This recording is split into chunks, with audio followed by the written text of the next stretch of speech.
สบายดีเด้อพี่น้องสบายดีเบิดสุขสุกคนเนาะสบายดียามสายๆพี่น้องฮะเขาว่างเวียกแล้วเวียกเนาะมือนี้ออกเขาออกมาสวยเนี่ยเพราะว่าจักหมูจักอยังขึ้นนี่ก็เมื่อยเนี่ยพี่น้องส่งนมให้ลูกก็เมื่อวานไปสนุมานเวียกหลายเมื่อยเนาะเอาตรงๆซะพี่น้องแต่ละมือบ่ได้ว่างมีแต่ไปกับไปแทบสิบ่ได้นั่งอยู่บ้านเลยเนาะแต่สร้างบ้านเฮ็ดนั่นเฮ็ดนี่แล้วจากบ้านนี่ก็ออกหน้าสินะออกไปอยู่สวนนี่สิแบบไปเวียกยังสิได้ขามไปฝั่งไทยอีกเนาะคลิปนี้บอยสิมาตอบFC สงสัยเนาะพี่น้องว่าเป็นยังอันเฮาคือเฮ็ดเฮือนสูงแท้ที่จริงก็บ่ได้ว่าอยากได้สูงกบปานนี้เนาะในความคิดเนาะแต่ว่ามันจำเป็นก็คือทรายคาทางหลังเห็นบ่พี่น้องบอยสิพามาเบิ่งเนาะFC จะเศร้าสงสัยเพิ่นสงสัยนะมันขี้ร้ายเพิ่นว่ามันสูงแล้วมันก็บ่งามเพิ่นว่าพอเฮือนเฮามันพื้นต่ำเนาะนี่เห็นบ่พี่น้องเด้อนั่นแนมเบิ่งเห็นบ่นะหลังคากับอันนี้จนสิจุกันเห็นบ่นะคันเฮาบ่เฮ็ดสูงผัดติดกับอันนี้เข้าเฮ็ดหยังก็บ่ได้สินะเวลาสิมางเฮือนตัวนั้นก็มางบ่ได้สินะพี่น้องเข้าใจละ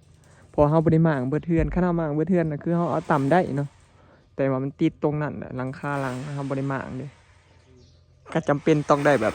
สูงให้มันวิดตัวนั้นเห็นบ่พี่น้องราคาขนาดสำนั้นยังบ่อยากวิดเห็นบ่สูงขึ้นนิดเดียวพอวิดหัวซื่อๆเนาะนี่แหละสาเหตุเป็นอย่างบอยจังหวะได้เฮ็ดเฮือนสูงนะพี่น้องจริงๆบอยก็บ่ได้อยากได้สูงเนาะเพราะมันสูงแล้วมันก็บ่งามเนาะ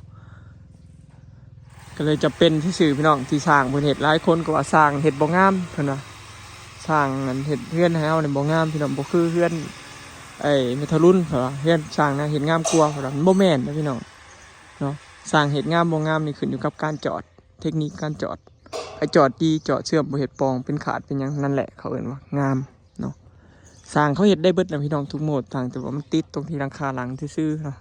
จริงบ่ว่าสิให้สูงขึ้นมาน้อยเดียวดำแมทนี่แหละแต่มันติดหลังคาหลังเห็นบ่พี่น้องเนาะหลายคนก็สงสัยว่านั่นแนวนี้เนาะพี่น้องเนาะคันเฮา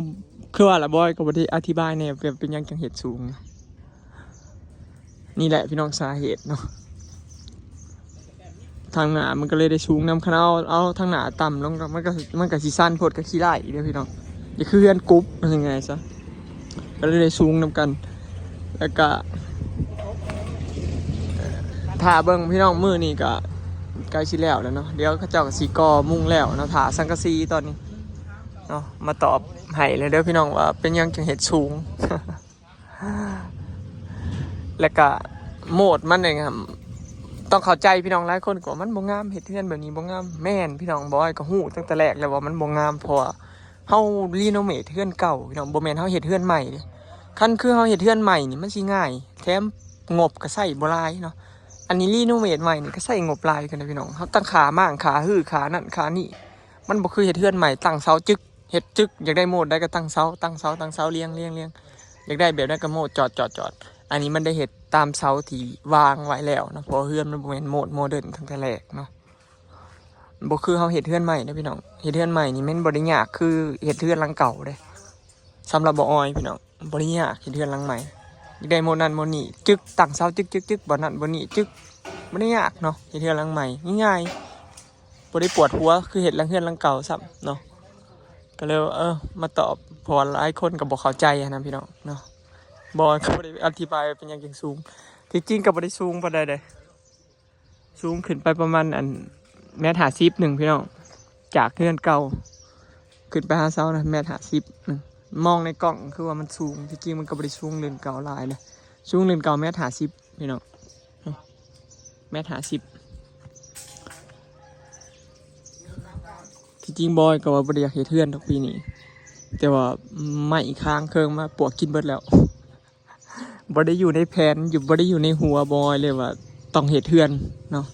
อันดับแรกในชีวิตบอยนี่บ่เคยคิดว่าสิเฮ็ดเฮือนคันแม่นว่าปวกบ่กินหรือว่าเฮือนบ่นั่นนี่หรือว่ามันบ่ยากเนี่ยบอยบ่เฮ็ดเนาะประมาณอายุประมาณ40มีเงินเหลือทงบอยจังสิเฮ็ดเนาะบอยสิเอาไปเงินไปลงทุนส่วนหลายบอยสิคิดนั่นน่ะพี่น้องบอยอยากเฮ็ด ในใจจริงๆนะบอยพาบ่ท่านอยากได้เฮือนพี่น้องอยากได้คอกหมูอยากได้ฟาร์มหมูเนาะแต่ว่ามันจะเป็นซื่อๆอันนี้ต้องในเห็ดนะ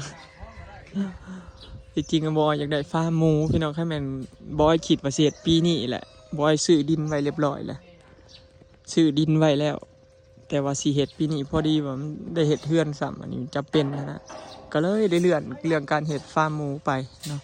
ถ้าแม่นเอาเงินที่เห็ดเฮือนไปเห็ดฟาร์มหมูน่ะกับความฝันบอยก็เป็นจริงแล้วพี่น้องบอยอนาคตบอยคิดว่าอยากมีฟาร์มหมูฟาร์มนึงอย่างสินะอยู่กับลูกกับเต้าหาเงินคำเกี่ยวกับฟาร์มหมูเนาะ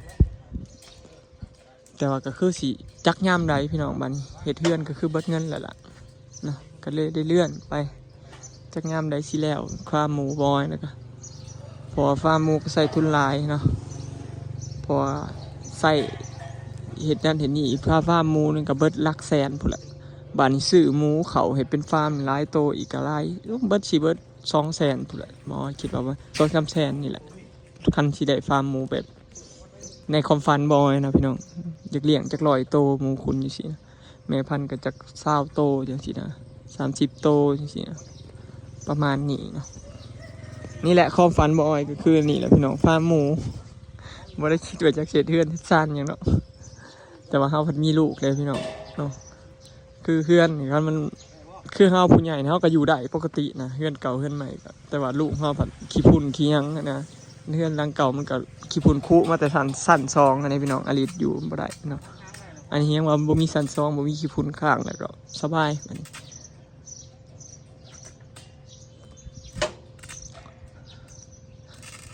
นั่นแหละบอยก็คิดนักมาหลายพี่น้องแบบเรื่องการเฮ็ดเฮือนว่ามันสิบ่งามคือเฮาเฮ็ดเฮือนใหม่นั่นแหละบอยคิดมาไว้แล้วล่ะตะกี้บอยว่าอยากทุบเฮ็ดใหม่เบิดเฮือนแต่ว่าแบบสิว่าจังได๋เฮาเพิ่นมีเงินบ่หลายนะพี่น้องคันเฮาเฮ็ดใหม่เบิดเฮือนเพิ่น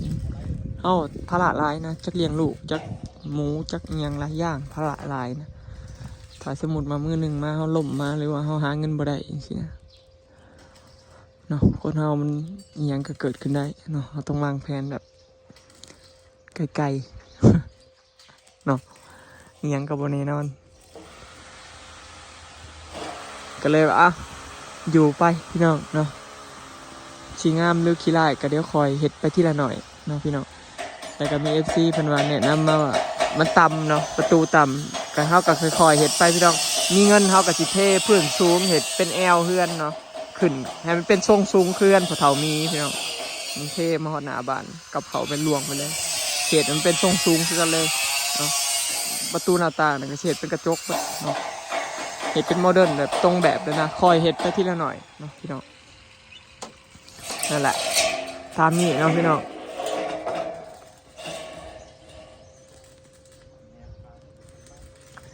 จริงๆเนี่ยมึงในนี่ก็บ่ค่อยสูงก็ได้เลยแต่เขาเบิ่งในกล่องก็คือสูงสรุปมือนี้ก็คือสร้างใส่จอดหลังคาสิใส่หนาพี่น้องที่ใส่ข่าวไว้แล้วก็ใส่ข่าวไว้แล้วก็เตรียมใส่สังกะสีเนาะมาถ้าคันสังกะสีมาหอดแล้วก็สิได้ขึ้นมุ้งเลยบัดเพราะว่าปั้นล่มน่ะใส่แล้วเรียบร้อยแล้วเนาะกับใส่เลือดใส่สีหนา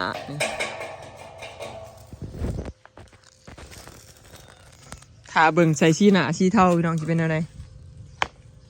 นี่สีเทาตัดกับสีขาวพอแนมขึ้นไปเห็นสีขาวโอ้งามอยู่เลยพี่น้องเข้ากันอยู่เด้ไทยก็เม่นร้ายว่ะเมืองคือสูงแท้โมเดิร์นมันต้องชมส่วนอันนี้มันโบเมนโมเดิร์นน้องมันเป็นช่องชั้นเมืองมันพอมันก็ได้ช่องอยู่แล้วเนาะถ้าสิไปเฮ็ดช่องแบบว่ามันเป็นช่องงานโมเดิร์นแต่ที่มันทับปลูกใหม่มันก็บ่ได้เนาะที่สูงนี่ก็คือแบบว่าลังต่ำมันสูงเขาเฮ็ดต่ำบ่ได้แม่นเขาพอเพื่อเขาซ่อนลังตัวนั้นน่ะมันชีเด้อแล้วก็จำเป็นต้องเฮ็ดสูงขึ้นเขาอยากอธิบายว่าให้เข้าใจนั่นพี่น้องลังนั่นน่ะมันสูงนั่นนะถ้าเราเฮ็ดโมเดิร์นครับ คณะให้เห็ดล่างนี้ต่ำมันสิเด้อตอนนั้นมันเห็ดบ่ได้ แม่น บานนี้ชะลอเห็ดสูงไว้นี่ดีเพราะว่าเพื่อเอาเห็ดเพดานเนาะมันสิบ่ได้บ่ต่ำทางในนะคันเฮือนต่ำมันเห็ดคือเฮือนถูกเนาะมันบ่โล่งประมาณต่ำเห็ดคืออยู่แล้วก็บัดเทื่อเมื่ออนาเดปีหน้าหรืออหยังเฮาอยากเทพ บ่เพื่อถึกเลขเพื่อถึกเลข เทื่อเฮาอยากโยกขึ้นเด้ซะเนาะ ก็เป็นคืออันแบบโมเดิร์นทั่วไปเลย ให้มันงามคือเฮือนเฮาปลูกใหม่มันก็บ่งามพี่น้องเพราะว่า มันเห็ดแยกจากโหมดอื่นบ่ได้เฮาบ่ได้ตั้งเสาตามแบบมาตั้งแต่แรกเด้เสาเฮาเฮ็ดตามเสาเก่า คือบ่รอถ่ายอีกจักหน่อยก็ได้เฮือนหลังใหม่เข้าใจเนาะพี่น้องเพราะว่าปลวกมันกินมันบ่ขามันเด้คันเฮาบ้างซ่าน่ะเฮาสิบ่ได้ใส่ใหม่เนาะอีกอย่างเฮาก็ได้ใหม่ตัวนั้นน่ะไปปลูกที่นาเฮาก็บ่ได้เสียค่าใช้จ่ายหลายเทิงสิบ่งามแต่เฮาตกแต่งข้างในมันงามมันหนาอยู่ก็โอเคแล้วก็คิดว่า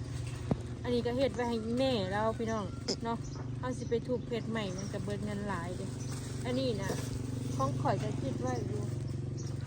ว่าเฮ็ดป้าไว้ให้แม่อยู่เด้ข้างในเฮาก็สิเฮ็ดขันหองอยู่เด้มันก็สิโล่งไปแล้วก็สิมีห้องเก็บของห้องนอนมันขันได้ท้องห้องแล้วมันจะได้ไปขันได้ห้อง1ได้เป็น3แล้วก็ห้องข่อยก็เป็น4ข่อยก็คิดว่ามันให้มันงามอันนั้นมันก็บ่งามดอกเนาะ ถ้ากินอาหารมันชมส่วนมันก็บ่ปันไดดอกเพราะว่าเฮือนมันก็ชมต่ำอยู่แล้วนะ นอกจากม่างใหม่ม่างเบิดเลยถูกใหม่ๆเลย เฮ็ดแล้วพี่น้องเนาะ หลายคนมันบ่ทันมีหลังช่วงตรงเฮ็ดตรงดึง มันเห็ดยากพี่น้องว่าตรงๆซะไปเห็ดเทือนหลังเก่านี่เห็ดยาก ซื้อกระดูกหมูมาให้เขาเฮ็ดเองพี่น้อง สร้างเขาสิเฮ็ดกินเองอยู่บ่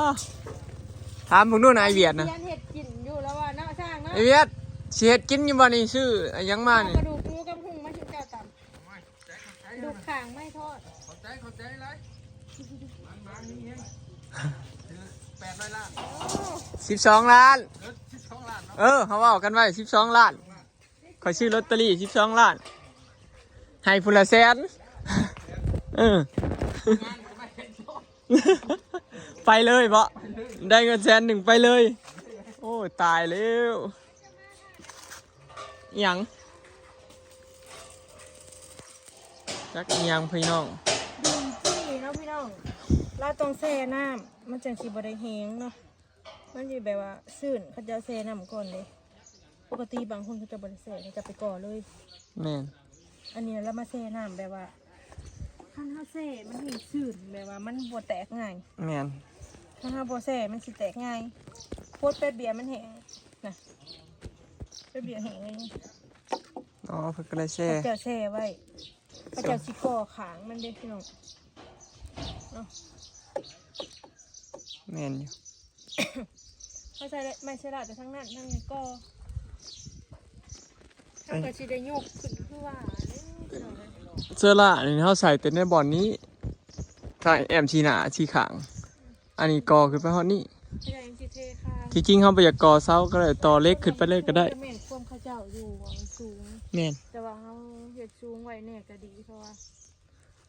เวลาใส่เพดานมันบ่ต่ำ อย่าเว้านั่นน่ะเว้าง่ายจะมันเฮ็ดต่ำกว่านี้บ่ได้ เฮ็ดต่ำกว่านี้บ่ได้บ่ เออ พี่น้องนี่ มันติดนี่ นี่ข่อยสิบอก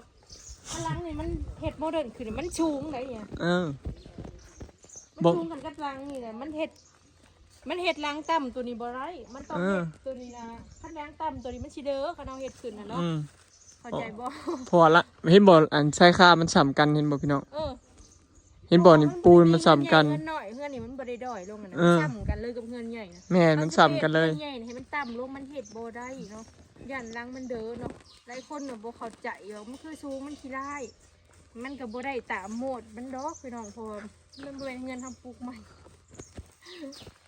แม่นเอาเดี๋ยวรอเบิ่งพี่น้องแต่ว่าคอยเบิ่งแล้วขอยว่าโอเคขอยว่าถือว่างามกว่าเก่าแล้วก็งามกว่าที่บอยคิดอีกเนาะบอยบ่ได้คิดว่าสิได้ปานนี้ดอกเนาะเพราะว่ามันบ่ได้เฮ็ดใหม่เบิดเทื่อนเด้สรุปมื้อนี้เขาเจ้าก็สิใส่ซีนัวเนาะใส่ซีนัวแล้วก็ใส่ข้าวแล้วก็ใส่ปั้นลมเนาะใส่ปั้นลมแล้วก็ใส่ชีนาแล้วก็ใส่สังกะสีพี่น้องแล้วก็ มุ้งเนาะแล้วก็จบงานแล้วก็เหลือแต่งานก่อเนาะก็ถือว่าสุดเหลือสำนีพี่น้องขั้นตอนในการสร้างบ้านเนาะของเฮาเองเนาะเท่าไรกันเองบ่ ทีมงานยาวตัดสันต่อ เงาตัดสั่นต่อ สันต่อพ่อ บ่พ่อซื้ออีกบ่พ่อซื้อเพิ่ม พ่อซื้อเพิ่ม โอ้ยตายแล้ว สำนักงานเฮาอยู่บ้านน้องบัวท่า โอ้ยบ้านน้องพัวท่าเบอร์โทรติดต่อ 9510473 โอ้คอยเบิ่งช่วงน่ะ ได้ทุกระบบเลย เฮ็ดเบิดทุกอย่างแมันบ่อ๋อ ท่าเพดาน อืม กระเบื้องเพื่อนมีตกแต่งเงินทั่วเฮ็ดซิ่งเคาน์เตอร์ในบอส สรุปก็คือครบจบในระบบเดียวทีมงานนี้ เดียว เฮ็ดทุกอย่างพี่น้อง ผ้ากับเฮ็ด จ้างได้ ได้เด้อ ฟ้าก็เฮ็ดอีก ผ้ากับเฮ็ดให้ผ้ากับเฮ็ด ไฟฟ้าก็เฮ็ดอีก ตีฟ้าก็เฮ็ดอีก สีผ้ากับเฮ็ด โอ้ ในเบิด เมียด้วยจ้ะ เนี่ยกับเฮ็ด โอ้ยเมื่อยแล้วเลยเราสั่ง ทีมงานมาตรฐานปั้นน้ำเป็นโตย่างได้ โอเคเนาะพี่น้องครบจบในหนึ่งเดียวเนาะเบอร์การจอดเขาเจ้าโอเคพี่น้องเขาเจ้าจอดงามเลยเนาะบอยก็ว่าโอเคจ้างเขาเจ้านี่คิดถึกแล้วเดี๋ยวถ่าเบิ่งรอติดตามมึงพี่น้องว่าสิเป็นอะไรเนาะคลิปนี้ก็สิขอเก็บภาพบรรยากาศไว้สำนี้เด้อเนาะพี่น้องฝากเบิ่งคลิปฝากเป็นกำลังใจให้เด้อเนาะไปแล้วสบายดี